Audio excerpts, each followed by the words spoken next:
इंदसदवंदियाणं तिहुवणहिदमधुरविसदवकाणम् अन्तातीदगुणाणं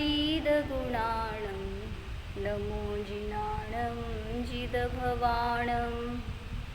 कुंदकुंदाचार्य भगवान की जय।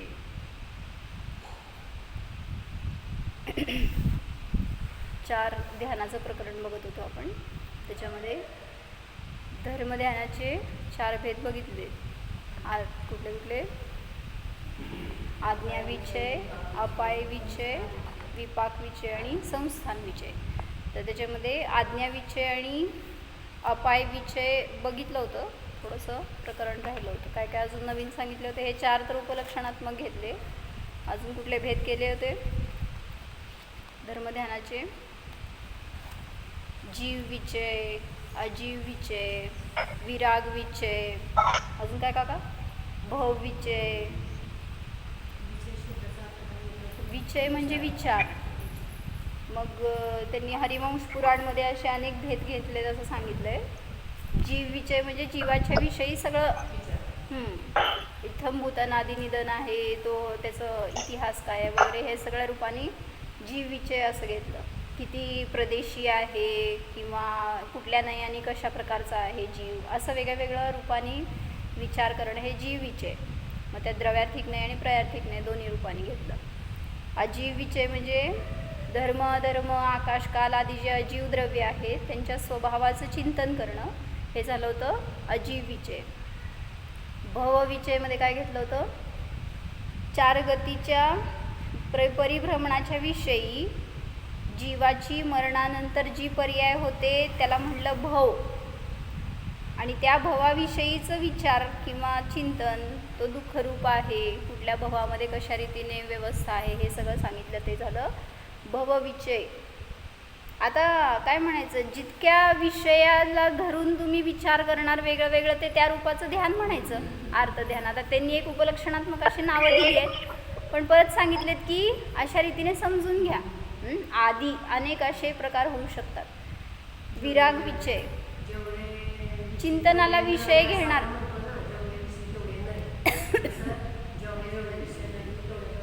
विरागविचय म्हणजे काय? वैराग्याच्या अपेक्षेने जे पण काय तुम्ही येणार संबंध विचार, तर ते झालं विरागविचय. मग शरीराकडून, भोगाकडून, क्षणिकतेकडून वगैरे जे पण काय विचार करणार, ज्याच्या निमित्तात विरक्त बुद्धी होते असं ते चिंतन करणं, त्याला म्हणलं विरागविचय धर्मध्यान. वैराग्यवर्धक घटना, कथा हे जे काय येणार ते सगळं 12 भावनांचं चिंतन, ह्याला म्हणायचं विरागविचय धर्मध्यान.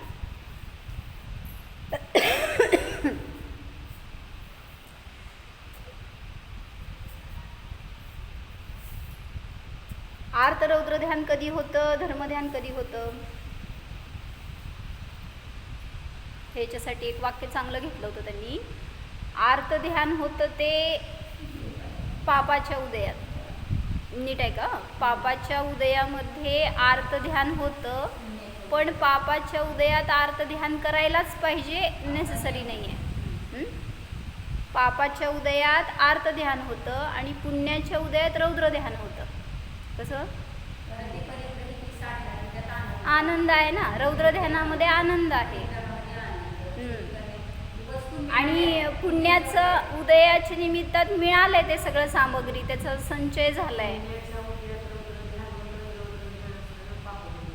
बरोबर. म्हणजे आता पुन्हा त्याच्यामध्ये रौद्र ध्यान करेल तर पुन्हा पापाचा आश्रव बंद. आणि आर्त ध्यान आहे तिथं पण पापाच्या उदयात आर्त ध्यान करतो आणि पुन्हा पापच बांधतो, मग ते पापानुबंधी पाप म्हणायचं. आणि इकडं पापानुबंधी पुण्य रौद्र ध्यानामध्ये. कारण पुण्याच्या उदयाच्या निमित्तात प्राप्ती झाली आहे, पण पुण्याच्या उदयात त्या पुण्याचा भोग घेणं, त्याच्यामध्ये आनंद मानणं हे झालं पाप. त्यामुळे त्याला काय म्हणलं? पापानुबंधी पुण्य. काय समजलं? त्यांना लागू नका तुम्ही. पापाच्या उदयात जो एकाग्रतेने जोडला जातो त्याला आर्त ध्यान होते. पापाचा उदय चालू आहे हा विचार जरी आला, त्याच्याविषयी चिंतन झालं, तरी पण तो अर्थध्यानीच झाला. नाहीतर पापाच्या उदयामध्ये त्याचा विचारच नाही केला, त्याच्याविषयी जर आपण काय म्हणायचं चंचल नाही झाला, पापाचा उदय चालू आहे, मला किती त्रास आहे, दुःख आहे, हे कधी संपणार, हे सगळे विचार अर्थध्यान आहेत. पण पापाचा उदय असताना सुद्धा जर त्याच्याविषयी तो न्यूट्रल राहील, काय म्हणायचं उपेक्षा बुद्धी, हां बरोबर, हां, आणि तशी त्याच्याशी एकाग्रतेने लय नसते त्या पापाच्या उदयामध्ये. जरी तो पापाचा उदय त्याला पण चालू आहे सम्यक दृष्टीला, नाही असं नाही आहे, पण तरीसुद्धा त्याला तो भोगत नाही, तेवढ्या आसक्तीने त्याच्याशी तो एकरूप होत नाही. जो जोडला जातो त्याला अर्थध्यान होतं. मग तसं म्हटलं की त्याच्याशी बरोबर ज्याच्याशी जोडला जातो, ज्या रूपाने चिंतन करतो, तेच विचार विषय, तेच ध्यान. मग जसं म्हटलं की तीर्थंकरांवर उपसर्ग झाला, त्यावेळेस तिथं त्यांचं चिंतन कोणाशी जोडलं गेलं, मग त्या पापाशी जोडलं गेलं तर अर्थध्यान झालं असतं. पण निर्जरा का झाली, पार्श्वनाथांवर उपसर्ग झाला, कमठानी केला तेव्हा निर्जरा झाली, पापाचा उदय नव्हता का, पण त्याच्याशी एकरूप परिणती नव्हती, त्यामुळं ते निर्जरा करून मोक्षाला गेले. हां, त्या उदयाकडे लक्षच नाही ना, जो लक्ष देणार नियमाने अर्थध्यानी होणार.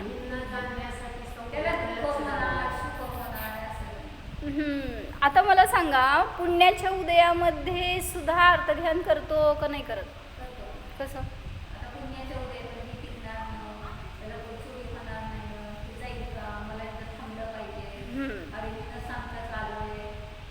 आता हे म्हटलं ना, पापाच्या उदयामध्ये अर्थध्यान करतोय आणि पुण्याच्या उदयात रौद्र ध्यान करतोय.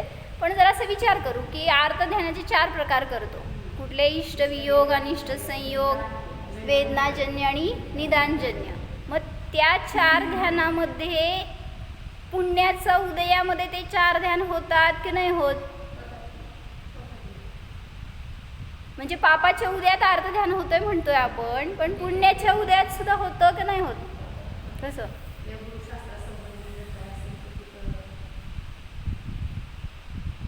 कसं?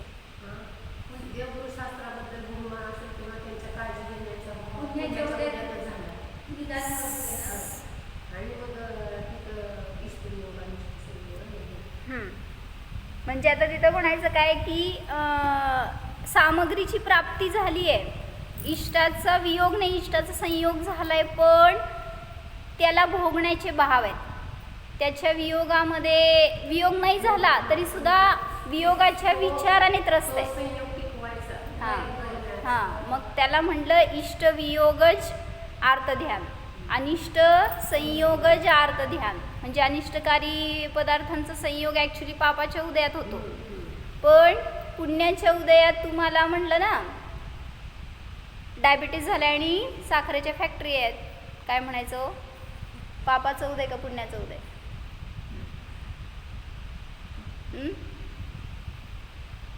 आणि परत 1-2 उदाहरण चांगले सांगितले होते की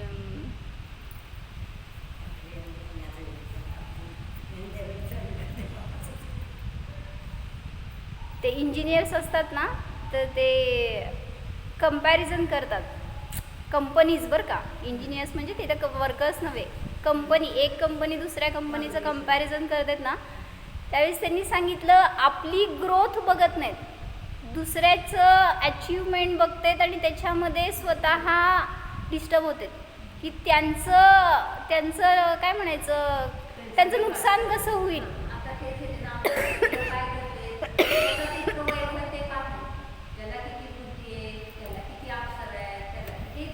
म्हणूनच म्हटलं ना, प्राप्त गोष्टींना भोगण्यापेक्षा जे अप्राप्त आहे, जे अभावरूप आहे ना, त्याच्याविषयीच दुःख भोगतो जीव.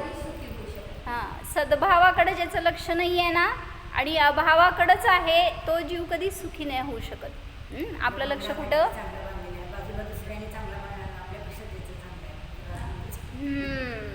म्हणले तर मागं ते दोघं मित्र असतात, त्यांना नोकरी लागली आणि पहिल्या मित्राला लागली तर त्याला 25,000 रुपये पगार मिळाला महिना. म्हटल्यावर त्याला खूप आनंद झाला. म्हटलं दुसऱ्यापेक्षा मला चांगलं मिळालं, त्याला मिळालंच नाही आहे अजून. आणि नेमकं तो दुसरा होता, तो ह्याचा बॉस झाला त्याच कंपनीत. आता ह्याला आनंद होता 25,000 मला मिळाले, पण त्याला आता ₹1,00,000 मिळाली म्हटल्यावर ह्याला 25,000 मोर अँड सफिशियंट होते ह्याच्यासाठी. पण दुसऱ्याला तसं चांगलं मिळालं म्हटल्यावर आता ह्याला कमी वाटायला लागलं ना स्वतःचं. म्हणजे अभावाचंच दुःख जास्त भोगतोय हा जीव.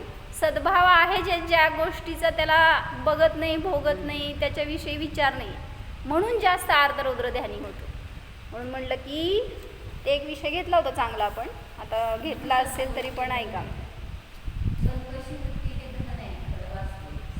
काय म्हणले, संतोष जिथं आहे ते तोच जीव समाधानी असतो. मला सांगा, आर्त ध्यान कुठंपर्यंत आहेत? रौद्र ध्यान कुठंपर्यंत आहे? आर्त ध्यान आहे ते 6व्या गुणस्थानापर्यंत आहे आणि रौद्र ध्यान 5व्या गुणस्थानापर्यंत आहे. म्हणजे समजून घ्या, सम्यक दृष्टी असला तरी सुद्धा आर्त रौद्र ध्यान असू शकतं.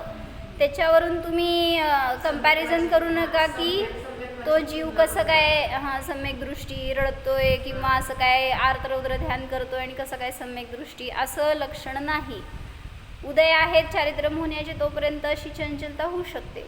तर एक प्रश्न घेतला होता आपण, हे तरी पण वाचते एकदा. सम्यक दृष्टी जीवालाच धर्मध्यान होतं, बरोबर? काय म्हणले? आर्त रौद्र ध्यान सम्यक्त्वीला पण होतं, मिथ्यात्वीला पण होतं. पण धर्मध्यान नियमाने सम्यक दृष्टीलाच होतं. कुठं होतं गुणस्थान सांगा? 4थ्यापासून वर धर्मध्यानाची गुणस्थानं. मग सम्यक दृष्टी जीवालाच धर्मध्यान होते, धर्मध्यानाने निर्जरा होते, बरोबर? मान्य आहे? धर्मध्यानाने निर्जराच होते. 5व्या 6व्या गुणस्थानामध्ये निरंतर असंख्यात गुणी निर्जरा चालू आहे, बरोबर का? सम्यक्त्व सहित संयम आहे त्याचं फळ. प्रतिसमयाला असंख्यात गुणश्रेणी निर्जरा चालू आहे, भलेही तो निर्विकल्प असेल किंवा सविकल्प असेल. 4th गुणस्थानामध्ये निरंतर नाही आहे, पण 5व्या 6व्या गुणस्थानामध्ये निरंतर निर्जरा चालू आहे. जर असं त्या जीवाला बघा बरं का, आता त्याची विचाराची लेवल. जर 5व्या 6व्या गुणस्थानवरती जीवाला निरंतर असंख्यात गुणी निर्जरा चालू असेल, त्यावेळेस कोणी मुनी असतील, ते धर्मध्यान करत असतील, त्यांना निर्जरा होतीये, ठीक आहे. पण त्यांना आर्त ध्यान सुद्धा होऊ शकते 6व्या गुणस्थानापर्यंत. मग निरंतर निर्जरा चालू आहे, त्यावेळेस तिथे आर्त ध्यान पण आहे मध्ये आधे. मग आर्त ध्यानाने निर्जरा आहे का बंद आहे? जेवढे चौथे गेले तेवढे आर्त ध्यान असलं तरी तेवढे कसं आर्त ध्यानाने निर्जरा होते का बंद होतो? म्हणजे समजलं का प्रश्न काय म्हणायचं आहे मला? की 6व्या गुणस्थानवरती समजा कोणी मुनिराज आहेत आणि त्यांना निरंतर निर्जरा चालू आहे, धर्मध्यानाच्या निमित्तात, सम्यक्त्वपूर्वक संयमाच्या निमित्तात निरंतर निर्जरा चालू आहे. पण 6व्या गुणस्थानामध्ये आर्त ध्यान सुद्धा असतं. तर मग ते आर्त ध्यान निर्जरेला कारण की बंधाला कारण? बंधाला. आणि मग निर्जरा म्हणताय की तुम्ही? संचलन कसं याचं विद्यमान आहे ना, त्या अंशाने त्यांना असायलाच बंद. अहो पण धर्मध्यान जिथून सुरू झालं आणि म्हणताय तुम्ही 5व्या 6व्या गुणस्थानामध्ये तर असंख्यात गुणश्रेणी निर्जरा आहे, सतत सतत, एक क्षण पण त्याला विलंब नाही. मग आर्त ध्यान करताना निर्जरा कशी?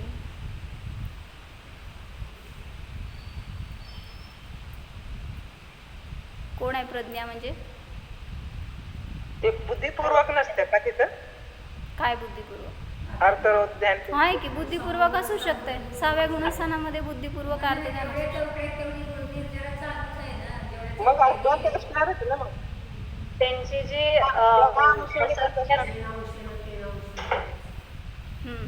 काय म्हणते प्रज्ञा? असंख्यात गुणश्रेणी निर्जरा आहे ती श्रद्धा गुणाच्या अपेक्षेने, म्हणजे त्या अपेक्षेने घटू शकतो का? ग्रेट. ते चारित्र्याचं म्हणजे थोडी चंचलता झाली. हे MBAचं डोकं आहे. मग काय सांगितलं की बरोबर आहे, असं अपेक्षा लावायची फक्त, की कुठल्या अपेक्षेने, म्हणजे एका समयाला निर्जरा पण चालू आहे आणि आश्रव बंद पण चालू आहे, असं होऊ शकतं ना, होणार नाही असं नाही आहे. मग कुठल्या अपेक्षेने निर्जरा आहे आणि कुठल्या अपेक्षेने आश्रव बंद आहे.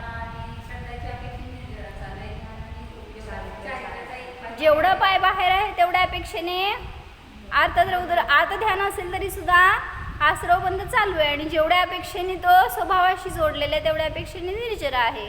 काय लिहिलं सांगतं त्याच्यामध्ये, वास्तविक वरील म्हणजे 4 ते 6 गुणस्थानामध्ये कदाचित अर्थध्यान असतं.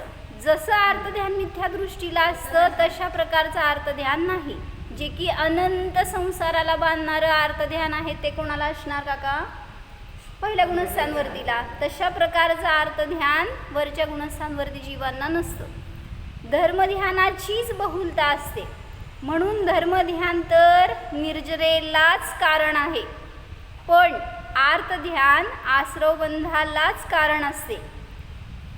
त्या समयात, ज्या समयात निर्जरा झाली म्हणताय, ती निर्जरा झाली ती धर्मध्यानाच्या अपेक्षेने, आणि जेवढ्या कषायांचा अभाव आहे तेवढ्या अपेक्षेने ती निर्जरा आहे, आणि जेवढ्या कषायांचा उदय आहे तेवढ्या अपेक्षेने आर्तध्यान आहे म्हणा.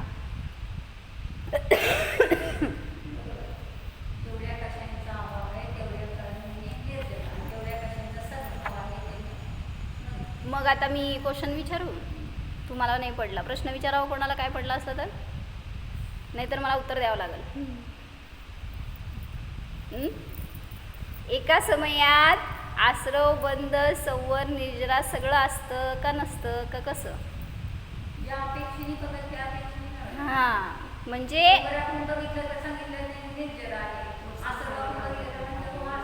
हां, म्हणजे तुम्ही कसं बघणार आहे? नाही तर मग काय होईल सांगा, 13व्या गुणस्थानापर्यंत आश्रव चालू आहे निरंतर. हां बरोबर, आश्रव बंद तर 13व्या गुणस्थानापर्यंत चालू आहे. मग तिथंपर्यंत जर निर्जरा नाहीच म्हणलं असतं तर कुठल्या जीवाला मोक्ष होणार?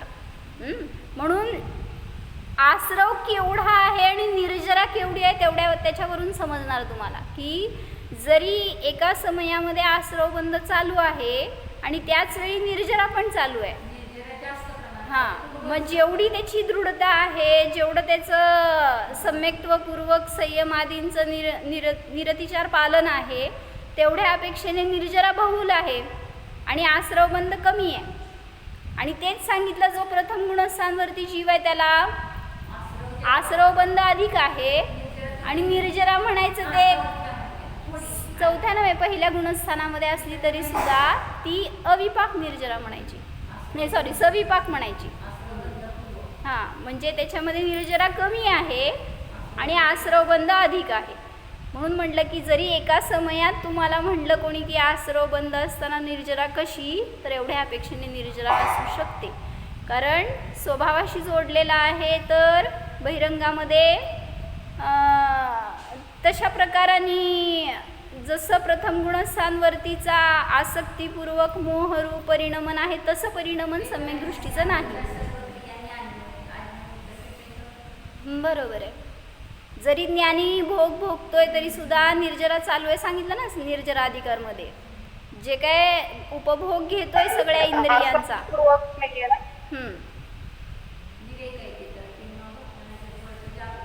हां, सेवन तो विण सेवई असेव माणो विसेव ग कोई पगरण चेठ्ठा कसवी नय पायरणोक्ती सो होई, असं सांगितलं त्यामध्ये. म्हणजे सेवन तो विण सेवई, सेवन करत असताना सुद्धा करत नाही, आणि कोणी जीव आहे तो सेवन न करताना सुद्धा करतोय.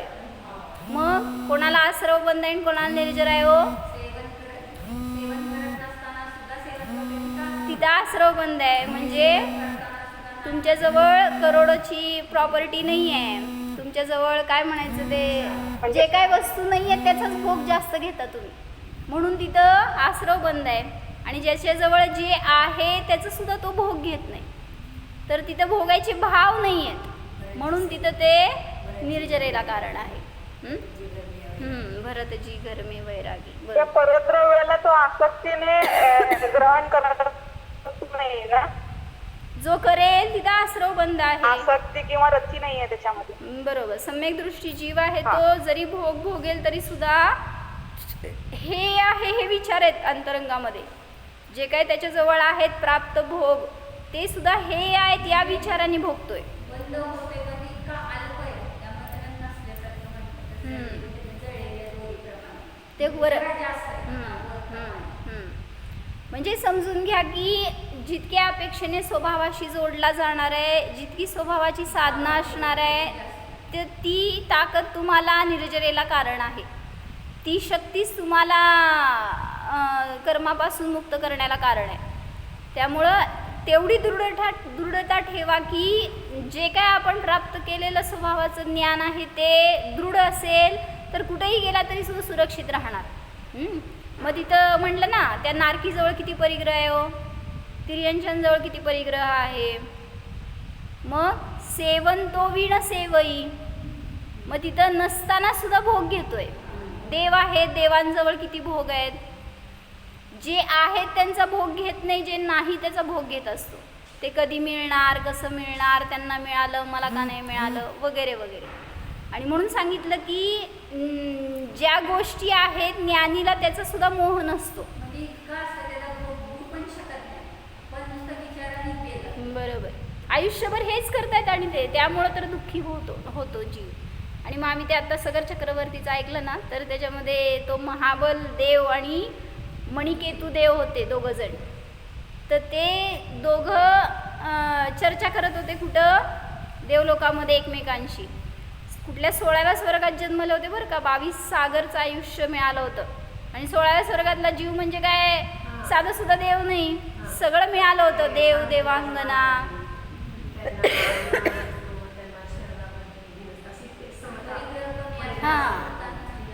म्हणजे वरच्या देवांमध्ये आता सम्यक दृष्टी होते हे दोघं, त्यामुळं त्यांची चर्चा मला सांगायची होती की त्यांच्याकडं प्राप्त असणारे भोग असून सुद्धा त्यांना त्याच्याविषयी विरक्ती होती.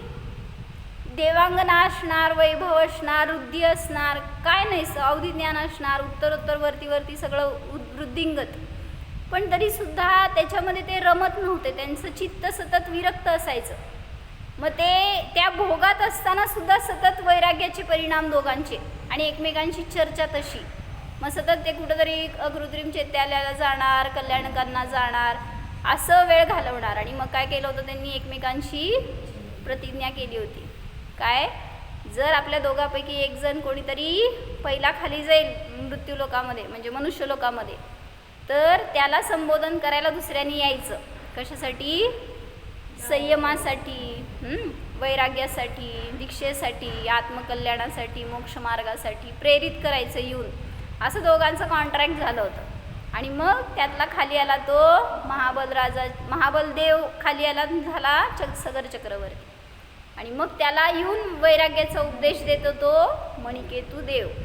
मग त्याच्यावर नाटक करणार आहेत. तर ते त्याच्यातून समजेल आपल्याला. म्हणजे त्यांनी कशा रीतीने बोध दिला चांगलं सांगितलं. म्हणजे आता कसं मोही होतो जीव हे पण समजते आणि परत वैरागी कसं होतो हे पण समजतं त्याच्यातून. म्हणजे आपल्यासाठी बोध घेण्यासाठी सगळं. ठीक आहे, चला. तर आपल्याला करायचं काय आहे मग? धर्मध्यान. धर्मध्यानाच्याद्वारेच या जीवाचं कल्याण होणार. आर्तरौद्र ध्यान आहे तोपर्यंत नियमाने दुर्गती आहे. काय सांगितलं होते? 5 कारणं ध्यान कोणाला होते ह्याच्यासाठी त्यांनी बहुतेक ज्ञानार्णवमध्ये घेतले होते. 5 कारणं घेतली होती कोणाला ध्यान होतं. तर पहिलं सांगितलं, ज्याचं चित्त विरक्त असतं त्यालाच ध्यान होतं. ज्याचे चित्त वैराग्याने पूर्ण असेल तो ध्यानाच्या तरफ काय म्हणायचं, त्याची कल असतो त्याचा. विरक्त चित्त असेल त्यालाच ध्यान होतं. दुसरं सांगितलं, तत्वज्ञानाने पूर्ण असेल त्यावेळेसच ध्यान करतो. ध्यानाला बस म्हणलं कोणाला तर नुसतं असं ध्यान नाही लावू शकत. का? कारण जर चित्तामध्ये काहीतरी गोष्ट असेल, विचार चालू असेल, हे पाहिजे, ते आणायचं आहे, त्याला भेटायचं आहे, बोलायचं आहे, काही जरी विचार असतील तर ध्यान लागत नाही. म्हणून तत्वज्ञान घेऊन बसा ध्यानाला हे सांगायचं. जेवढं पण असेल तुमच्याजवळ ते तत्वज्ञानच ध्यानासाठी मदत करतं. एक ओळ सुद्धा पास होते. बस ते सुद्धा तत्वज्ञानच आहे. काय म्हणले काका? ध्यान कोणाला होतं ह्याच्यासाठी 5 हेतू द्यायला लागले. पहिला हेतू दिला, ज्याचं चित्त वैराग्याने पूर्ण असेल त्याला ध्यान होतं. म्हणजे कसं, सगळ्या परिग्रहात असला तरी सुद्धा त्याच्याविषयी जे अंतरंगातून राग परिणाम नाही आहेत ना, तेवढ्या अपेक्षेने तो वैरागीच आहे. म्हणून म्हणलं वैराग्य आहे तिथं ध्यान होऊ शकतं. दुसरं सांगितलं, तत्वज्ञानाने पूर्ण असेल तर ध्यान करू शकतो. तिसरं सांगितलं, समतेला प्राप्त झालेला असेल त्याला ध्यान होतं. कसं? ध्यानाने समता येते का समतेने ध्यान होतं? अविनाभाव आहे. म्हणजे जर ध्यानाला बसलाय आणि जर विषमता असेल परिणामामध्ये, तर हा चांगला तो वाईट, हे पाहिजे ते नको, हे असे विचार असतील तर ध्यान करू शकणार नाही. म्हणून जेव्हा समतेसाठी ध्यान करा आणि ध्यानासाठी समता ठेवा. सगळे जे निर्दोष परमात्मा आहे, निष्पाप आहे, ते विकल्प. म्हणूनच ना बसला समजा ध्यानाला तुम्ही आणि सासूबाईचा विचार डोक्यात यायला लागलं. सासूबाईंनी काय असं बोललं होतं, असं काम लावलं होतं वगैरे वगैरे, तर किंवा कोण पण असेल, जाऊ, दीर, भाऊ, बहीण, असं कोण असेल त्यांच्याविषयी जर विचारात असेल काहीतरी आपल्या क्लेश, आणि तुम्ही ध्यानाला बसला तर किती ध्यान करू शकणार हो. म्हणून ते क्लेश संपवण्यासाठी ध्यान करा, उलट असं सांगायचंय. नाही चला जीव समज एकांतात जाऊन त्याच्यावर इतकं चिंतन वाईट होऊन बरोबर आहे. आणि तेच विचार डोक्यात राहणार ना. एकांतातच काय सगळ्यामध्ये असेल तरी डोक्यात विचार तोच राहतो मग. म्हणूनच म्हटलं ना, मागं सांगितले होते की ते मुनिराज ते त्यागी संघामध्ये एकमेकांशी जर मतभेद झाला तर ते सामायिकाच्या पूर्वी न्यूट्रल बनतात. त्याच्याशिवाय सामायिक नाही करायला बसत, दोष लागतो त्यांना. त्या जर क्लेश धरून जर बसतील ना ते, तर सामायिक नाही होऊ शकणार. म्हणून क्षमाभाव दुसऱ्यासाठी नाही, स्वतःसाठीच. बरोबर आहे. आपण क्षमाभाव दाखवून केल्याशिवाय आपलं सामायिक म्हणून आपल्या परिणामांच्या विशुद्धीसाठी सामायिक करायचं. आणि ते सामायिक करताना त्याच्यापूर्वी आठवा, ज्या कुठल्या जीवाविषयी आपल्याला असे रागद्वेष झाले असतील, क्षमावली करून टाका मनातून आणि मनपूर्वक करा. असं नाही की बाबा जाऊ देत, असं नव्हे. म्हणजे तिथं ते जर बीज पडत राहील आणि तसंच परत परत त्याचे विचाराला पोषण मिळत जाईल तर वैर वाढत जाणार. म्हणून म्हणलं समता असेल तर ध्यान करू शकतो. पुढचं सांगितलं, परिशह, ज्याने परिशहाला जिंकण्याचा अभ्यास केला आहे तो ध्यान करू शकतो. काय सांगितलं? म्हणजे कशी प्रतिकूल परिस्थिती आली त्याला समताभाव दिसत नाही. त्याला परिशह म्हणजे हां, आता परिशह म्हणजे असंच नाही की बाबा कोण दगडं मारली आहे आणि कोण तुम्हाला आगीत टाकलं आणि उचलून. परिशह कुठं आहे? विचारात आहे. बरोबर. सगळ्यात मोठं कोणीतरी येऊन तुम्हाला तुमची निंदा केली किंवा काहीतरी चूक दाखवली, सगळ्यात मोठा परिशह असतो तो. आणि मग तो कसं सहन करायचो? जिथं परिशह जिंकण्याचं ताकद आली ना, तर तो त्या जीवाला संसार सहज संपेल त्याचा. कधी का संपेना पण सहज संपणार, त्याचा त्रास नाही होणार. आणि तेच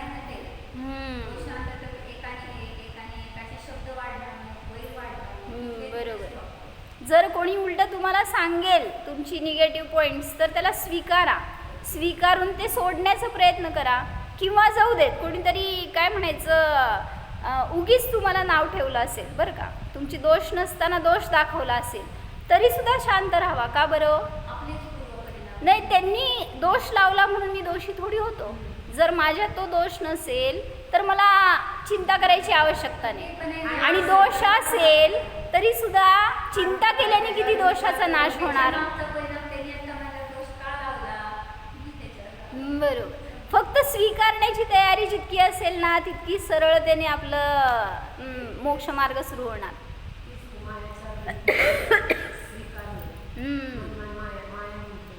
मग असं काही सांगितलं विजू काकीनी, काय म्हणले ते वाचलं होतं डायरीतलं, पापों को छिपाना कायरता है. पापों को खुलेआम करना निर्लज्जता है. पापों को स्वीकारना, काय पाप केले ह्याचा स्वीकार करणं हे सरळता आहे. और पापों को नष्ट करना वीरता धीरता आहे. मग तुम्ही काय करता हो? सगळं करतात. सगळं कसं करणार? म्हणून कोण आपल्याला दोष दाखवते म्हणजे पाप दाखवते. तुम्ही असं पाप केला म्हटला तर त्याचा स्वीकार करा तर सुधार होणार, त्याच्यापासून सुटका होणार. अन्यथा त्या पापातच रुळत राहणार. एका पापातून दुसऱ्या पापात जातो पुन्हा. ते झाकण्यासाठी ते कोणाला समजू नये म्हणून किंवा ते त्याचं काय फळ मिळू नये म्हणून एका पापातून दुसऱ्या पापात जात राहतो. मग उलट त्या पापाचा स्वीकार करा तर समूळ नाश होणार. काय सांगितलं सांगा? 4 पॉइंट्स. ध्यान कोणाला होतं?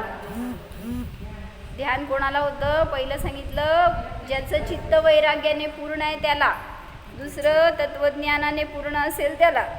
तिसरं समतेला प्राप्त झाला तर ध्यान करू शकतो. चौथं परिशह जिंकण्याचा अभ्यास केला असेल तोच ध्यान करू शकतो. आणि 5वं सांगितलं निर्ग्रंथतेला प्राप्त झाला. सांगितलं होतं तुम्ही काय?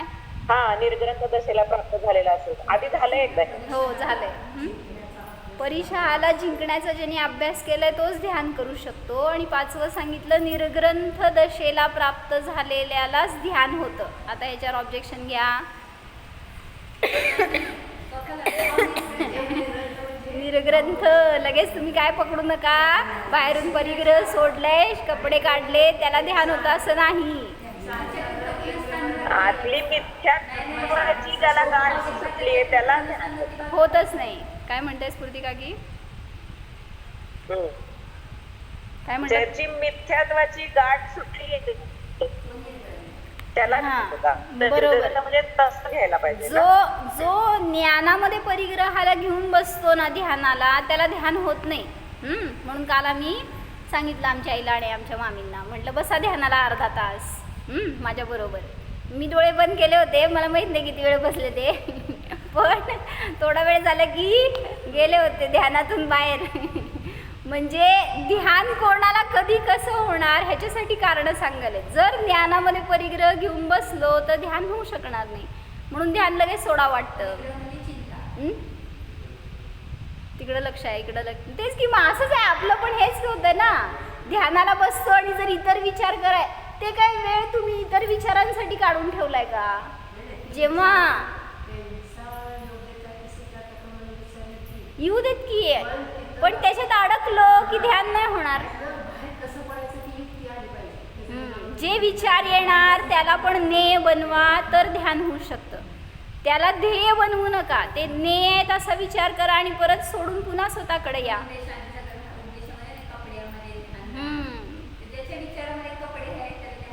बरोबर आहे. घेतलं होतं एक दिवस आपण ते काय, ज्यांनी म्हणून कपड्यातच नाही सगळ्याच परिग्रहात ध्यान नाही. बरोबर. ज्याला जसा अर्थ काढायचा त्याला त्याच्यातून ते एक भाव बरोबर मिळतो आणि ज्याला नाही काढायचं त्याला मिळणार नाही काय पण असेल तरी. मग तिथं शांतीसागर महाराजांच्या उपदेशातलं सांगायला लागले ते की कपड्यात ध्यान होत नाही असं महाराजांनी सांगितलं. त्याचा भाव काय होता हो?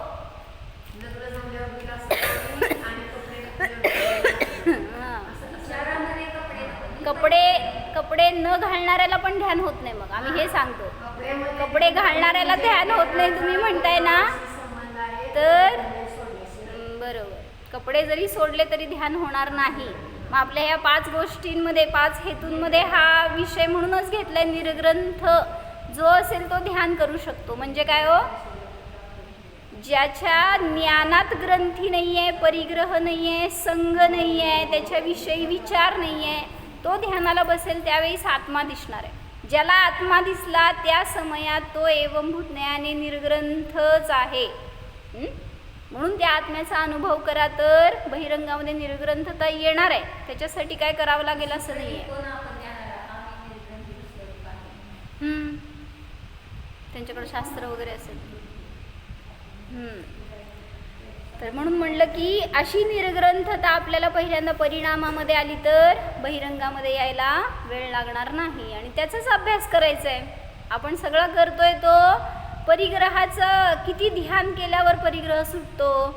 मला हे सोडायचं, ते सोडायचं, ते सोडायचंय, काय काय म्हणून सोडणार. एक एक सोडायला गेल्यावर सुटणार आहे का? जेव्हा भरत चक्रवर्तीने दीक्षा घेतली किती वेळ लागला त्याला सोडायला, किती वैभव, किती परिग्रह त्याच्याजवळ. तुमच्याजवळ जेवढा आहे त्यापेक्षा अनेक पटींनी जास्त वैभव त्याच्याजवळ. पण हां, म्हणून सांगितलं की एक एक परिग्रह सोडल्यावर निर्ग्रंथता येते असं नाही.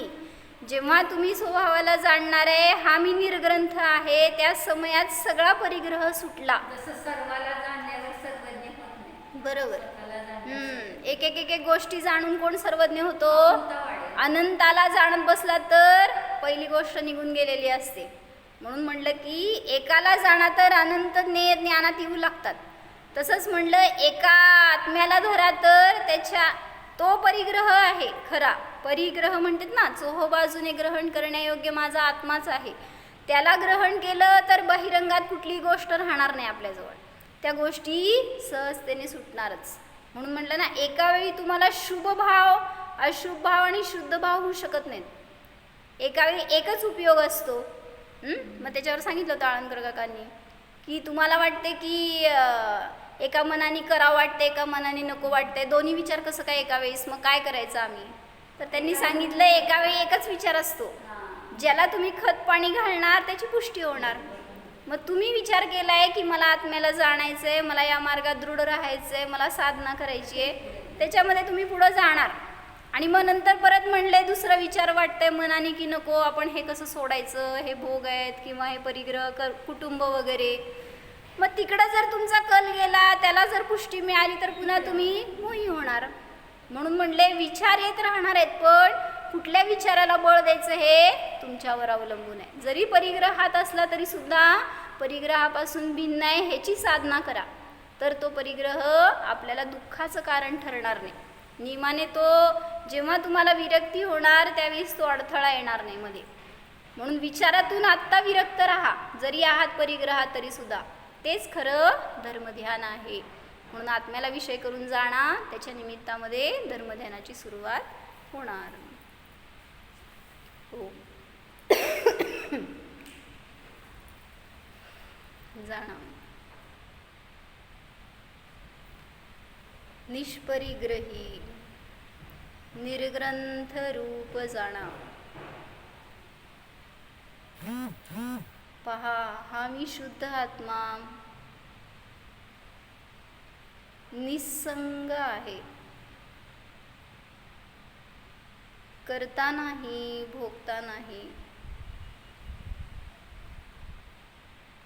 अलिप्त अस्पर्शी. पहा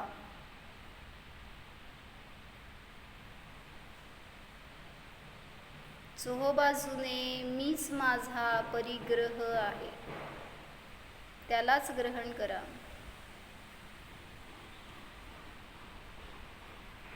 अनंत गुण हेच माझे खरे वैभव, खरा परिग्रह आहे.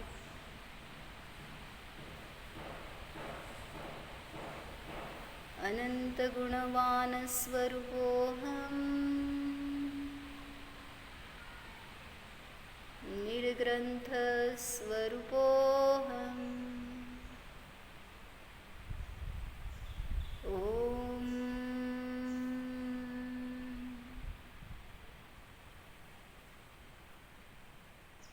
विसर्जन. नमो हरिहर.